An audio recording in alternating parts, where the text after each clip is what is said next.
Trilhas da Libertação, os gênios das trevas. O Dr. Carneiro, Fernando e nós continuamos ao lado do amigo Vicente, mesmo quando as atividades da casa estavam encerradas no plano físico. Sentindo-se tranquilo quanto aos resultados da etapa de renovação que ora se iniciava, falou-nos o responsável.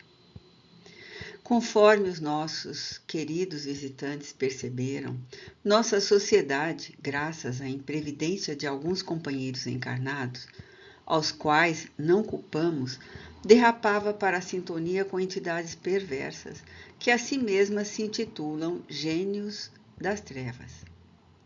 Nesta reunião, que ora se encerrou, alguns espíritos subordinados à comunidade de infelizes que eles dirigem aqui estiveram.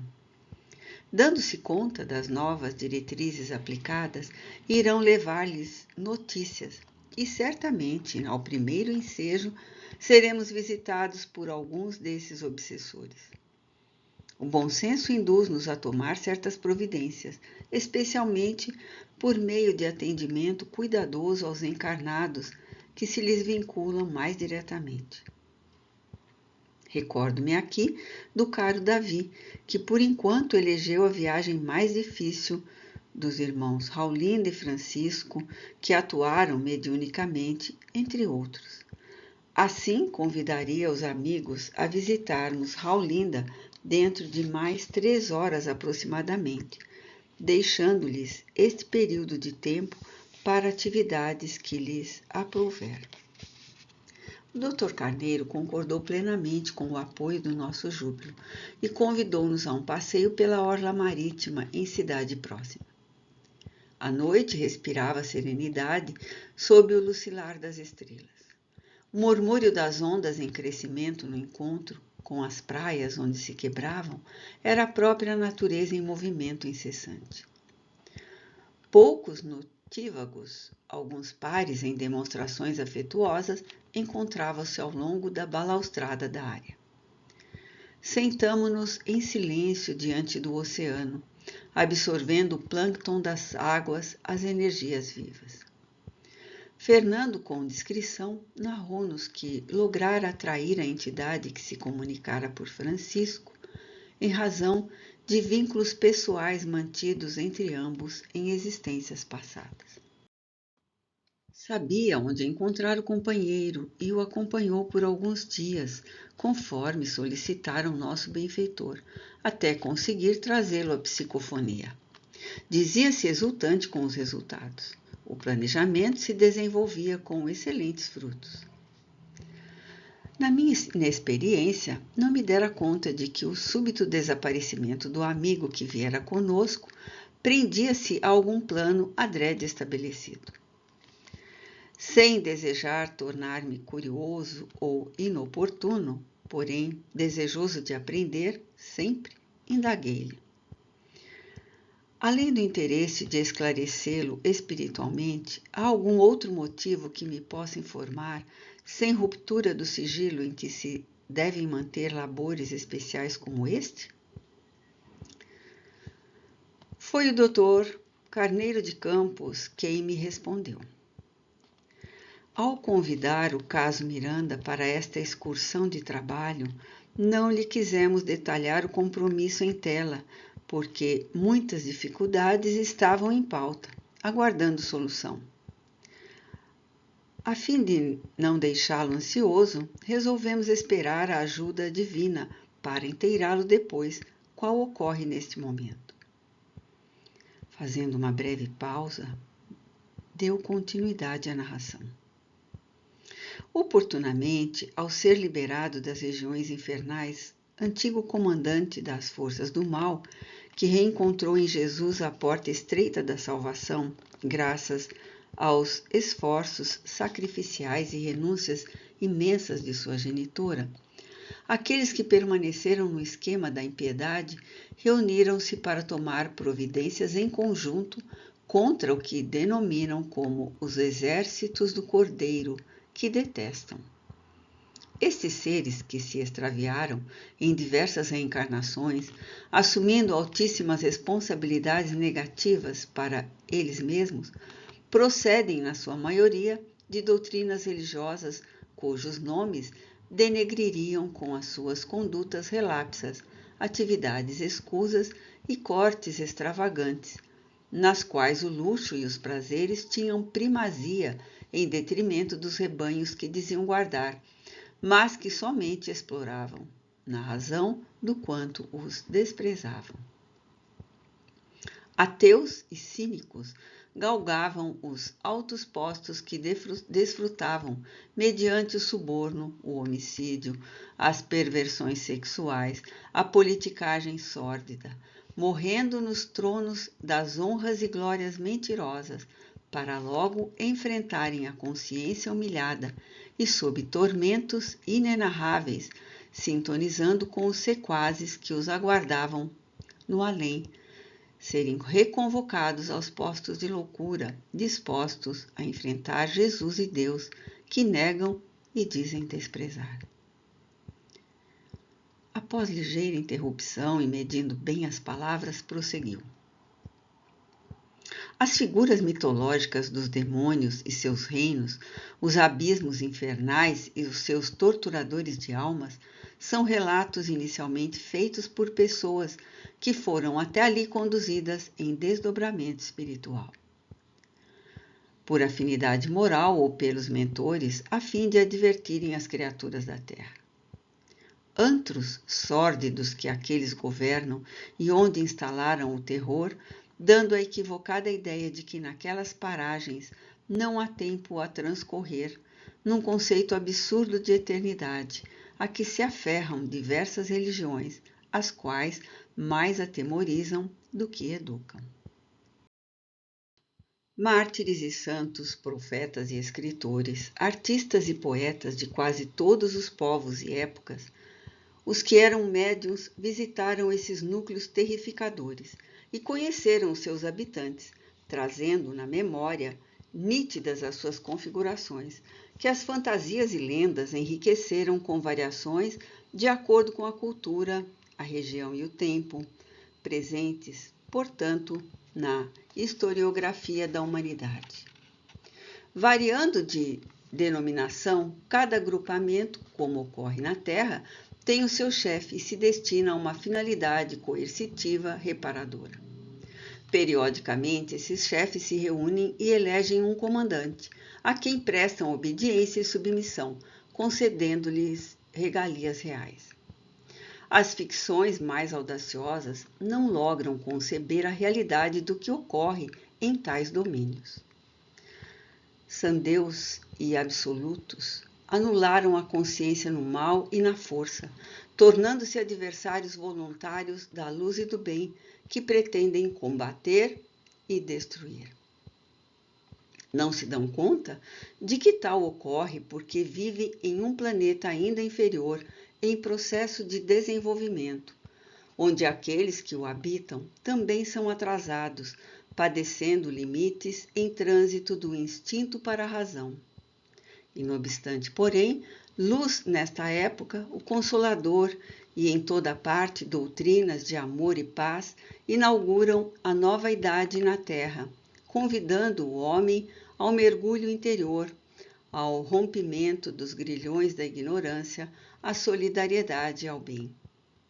A ciência dá as mãos à moral e a filosofia redescobre a ética, para que a religião reate a criatura ao seu Criador em um holismo profundo de fé, conhecimento e caridade, numa síntese de sabedoria transcendental.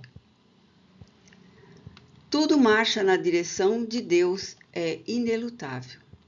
A grande causa, a inteligência suprema, é o fulcro para o qual convergem todos, mediante a vigorosa atração da sua própria existência. As lutas de oposição desaparecem com relativa rapidez, rompendo-se as barricadas e trincheiras que se tornam inúteis. A trajetória do progresso é irrefreável. Só o amor tem existência real e perene, lei que é da vida por ser a própria vida. Calou-se novamente e relanceou o olhar pelo veludo da noite, salpicado de gemas estelares dando prosseguimento.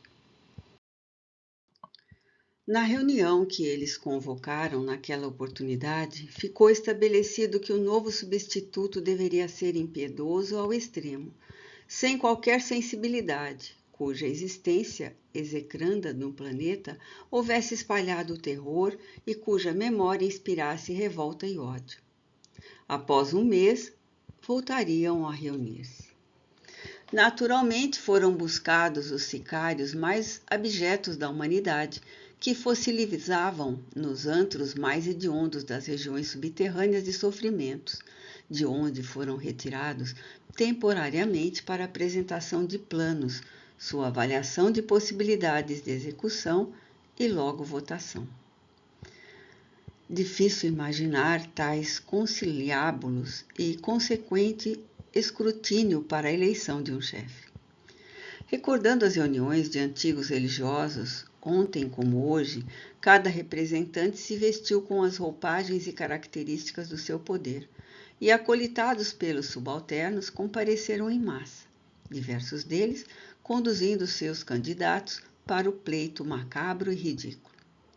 A extravagância e o cinismo ilimitados fizeram-se presentes nas figuras grotescas, aselvajadas umas, animalescas outras, em um cenário de horror, para o que seria o grande momento de decisão, a conquista do mundo humano por tais assaltantes espirituais. Mais de uma vintena de algozes da sociedade foram apresentados ao terrível parlamento. Alguns encontravam-se hebetados em padecimentos que se autoimpuseram. Outros pareciam desvairados, e um número menor, com face espatibular e olhos miúdos, fuzilantes, chamaram mais a atenção dos governantes e da turbamulta alucinada que repletava as galerias daquele simulacro infeliz de tribunal de julgamento e seleção. Nomes que faziam tremer a terra no passado remoto como no mais recente eram pronunciados, enquanto pessoalmente eles se apresentavam ou eram trazidos. Vários em estado de loucura foram apupados, embora os seus defensores prometessem despertá-los e colocá-los lúcido para o ministério que lhe seria delegado. A balbúrdia ensurdecedora interrompeu várias vezes as decisões.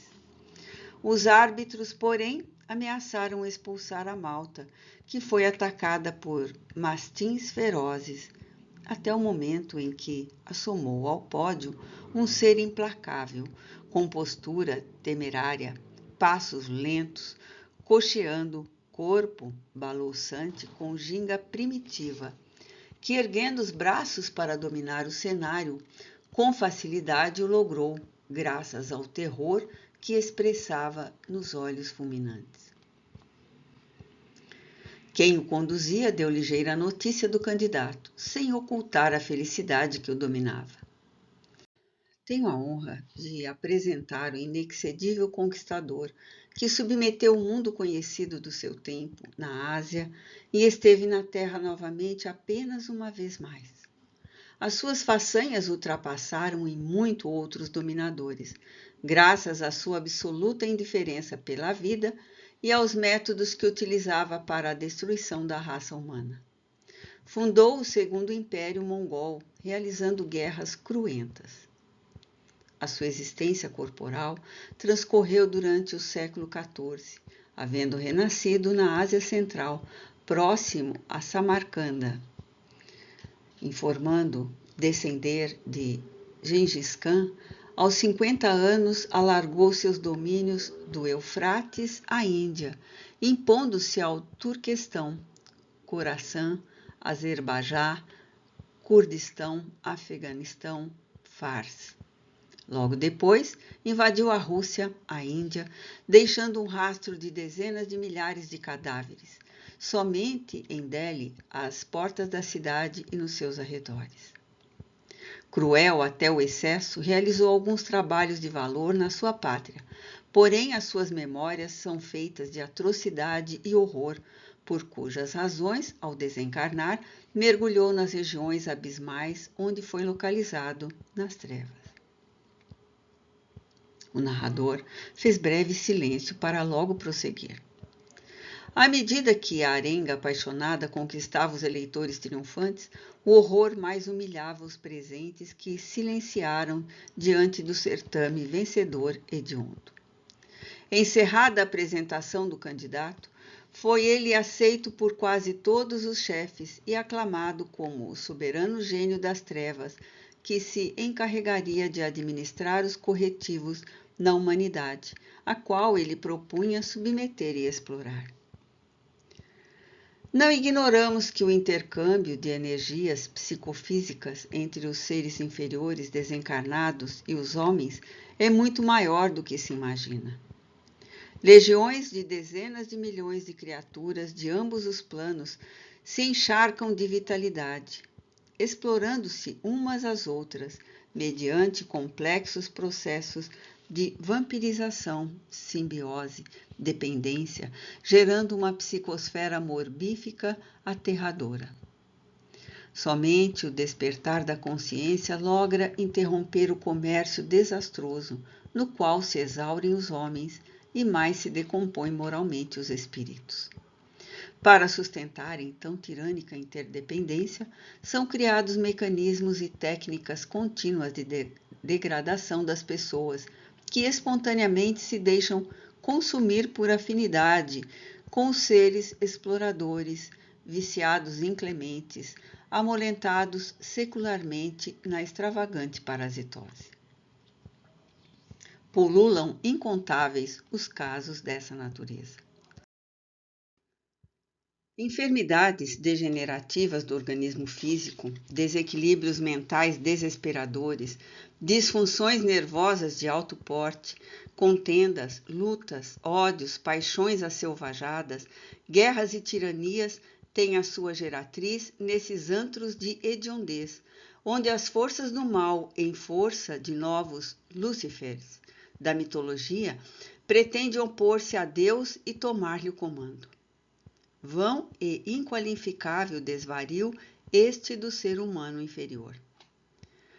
O homem marcha na terra como nos círculos espirituais mais próximos, ignorando ou teimando desconhecer a sua realidade como ser imortal, espírito eterno que é, em processo de ascensão.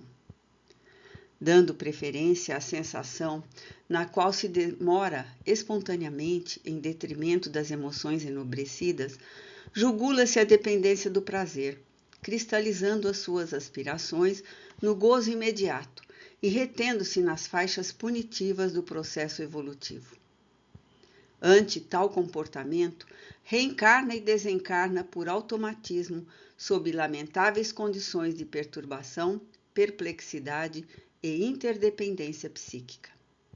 As obsessões que atravessam decênios sucedem-se. O algoz de hoje, ao reencarnar-se, torna-se a vítima que, por sua vez mais tarde, dá curso ao processo infeliz até quando as soberanas leis interferem com decisão. As religiões, por meio dos seus sacerdotes, ministros, guias e chefes, na maioria aferrados aos dogmas ultramontanos, preferem não descerrar a cortina da ignorância, mantendo seus rebanhos submissos, pelo menos convencionalmente, em mecanismo de rude hipocrisia, desinteressadas do homem real, integral, espiritual.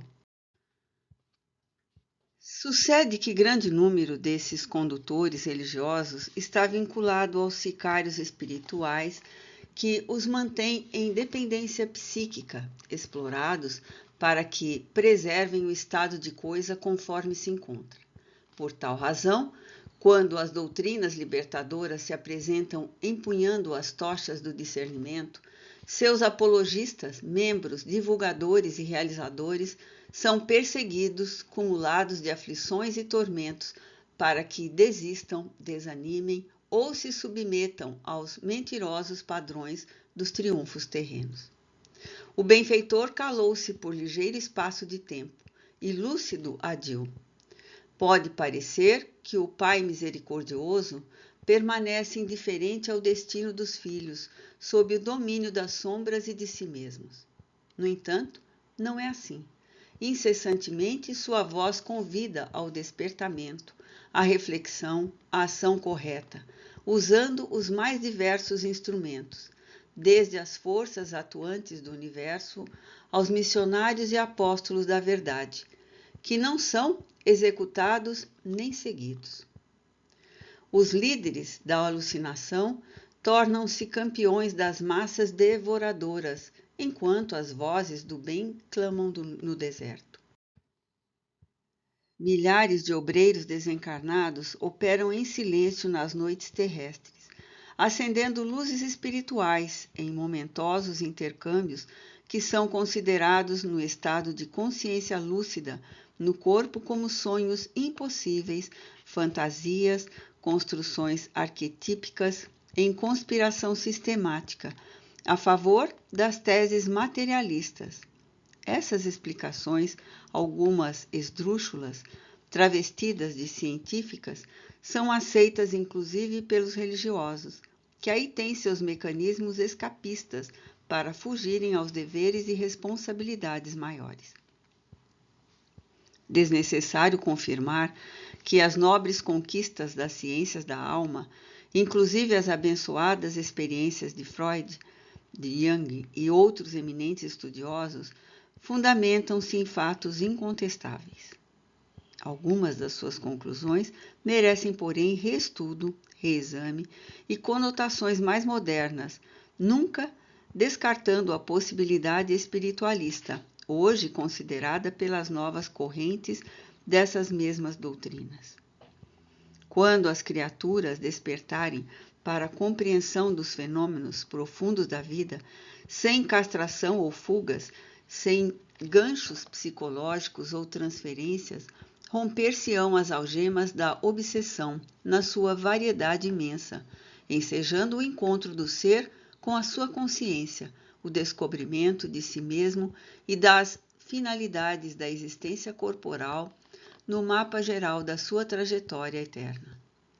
Mais uma vez, o venerável instrutor fez uma pausa, facultando-nos assimilar o conteúdo das suas palavras para logo dar continuidade. Posteriormente, informado das razões que o elevaram ao supremo posto, representativo daqueles grupos hostis, o chefe pediu um prazo para a elaboração de planos, solicitando a presença de hábeis conselheiros de períodos diferentes da história, a ele semelhantes na estrutura psíquica, de modo a inteirar-se das ocorrências no planeta. As reuniões sucederam-se tumultuadas, violentas, sempre acalmadas pela agressividade do soberano que, ciente das novas revelações da verdade na Terra, do advento do Consolador e seu programa de reestudo e vivência do cristianismo, das incursões modernas do espiritualismo ancestral na sociedade contemporânea, todos formando diques contra as águas volumosas da destruição, resolveu escutar fracassados conhecedores do comportamento das criaturas, tanto na área sexual como na econômica e na social, pois que nesses recintos transitam aqueles que se comprometeram negativamente perante a vida. Após o que estabeleceu seu programa, que ironicamente denominou como as 4 legítimas verdades, em zombeteira paráfrase ao Código de Buda em relação ao sofrimento, as 4 nobres verdades.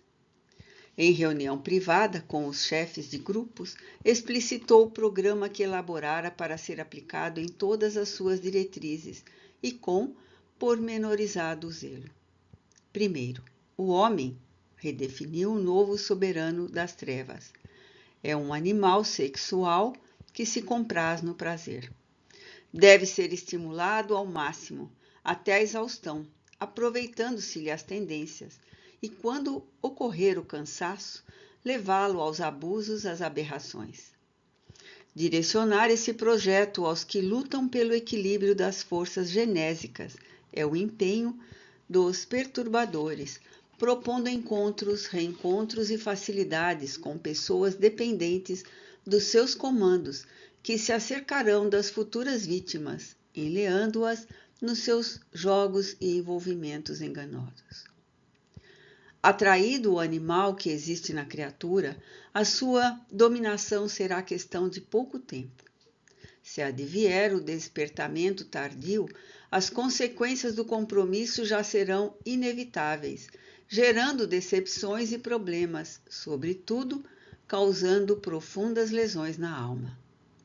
O plasma do sexo impregna os seus usuários de tal forma que ocasiona rude vinculação,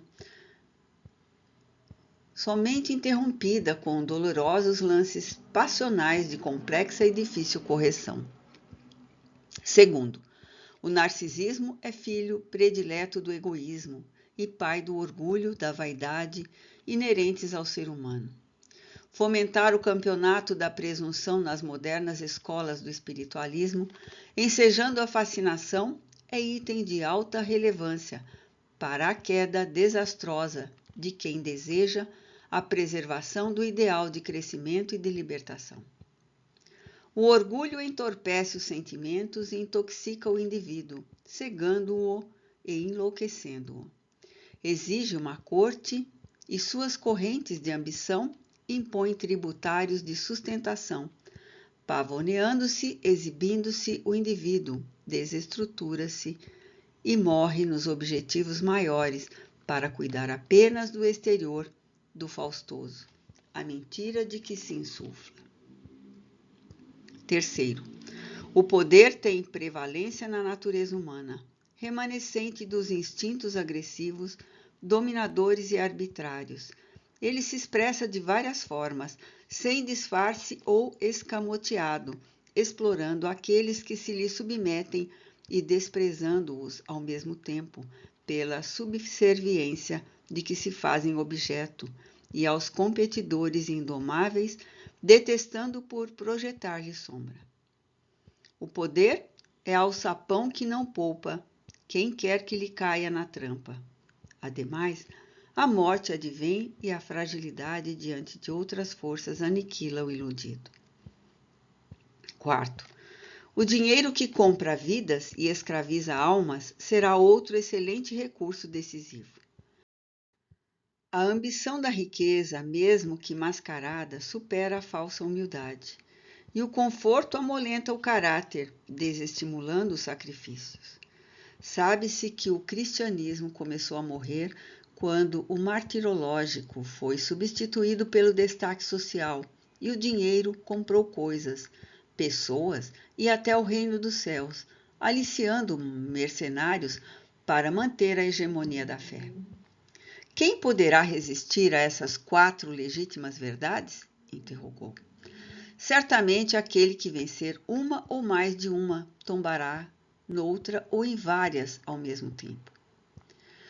Gargalhadas estrepitosas sacudiram as furnas, e a partir de então os técnicos em obsessão, além dos métodos habituais, tornaram-se especialistas num novo e complexo programa em que todos os tempos sempre constituiu veículo de desgraça, agora mais bem aplicado, redundando em penosas derrotas.